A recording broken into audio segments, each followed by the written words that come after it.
அந்த காலை வானமே செம்பழுப்பு நிறத்தில் சிரித்தது.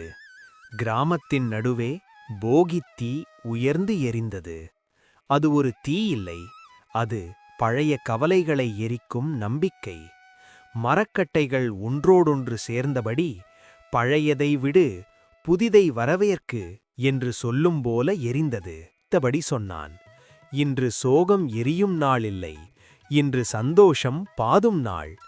அம்மா வைத்திருந்த தட்டுகளில் சூடான பொங்கல் உருண்டைகள் பொன்னிறமாக ஜொலித்தன.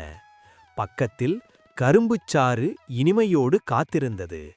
அந்த நேரம் பாட்டி மெதுவாக சொன்னாள், இந்த தீ நம்ம கஷ்டங்களையும் நம்ம பயங்களையும் எரிக்குது கண்ணா. இன்னிக்கு மனசு மட்டும் புதுசா பிறக்கணும். அடுத்த கணம் பறை ஒலித்தது. தக் தக் தக். அது ஒரு இசை இல்லை, அது வாழ்க்கைக்கு ஒரு அழைப்பு. தீயிலிருந்து பறந்த சின்ன சின்ன தீப்பொறிகள் வானில் நட்சத்திரங்கள் போல மின்னின. அவை சொல்லியது ஒன்றுதான், நம்பிக்கை எரிந்தால் வாழ்க்கை ஒளிரும். அந்த போகித் தீயின் வெப்பத்தில் ஒரு கிராமமில்லை, ஒரு பெரிய குடும்பம்தான் இருந்தது. அந்த நாள் பழைய கவலைகள் சாம்பலான நாள், புதிய கனவுகள் தீப்பொறியான நாள். இனிய போகி நல்வாழ்த்துக்கள். புதுத் தொடக்கம், புது மகிழ்ச்சி.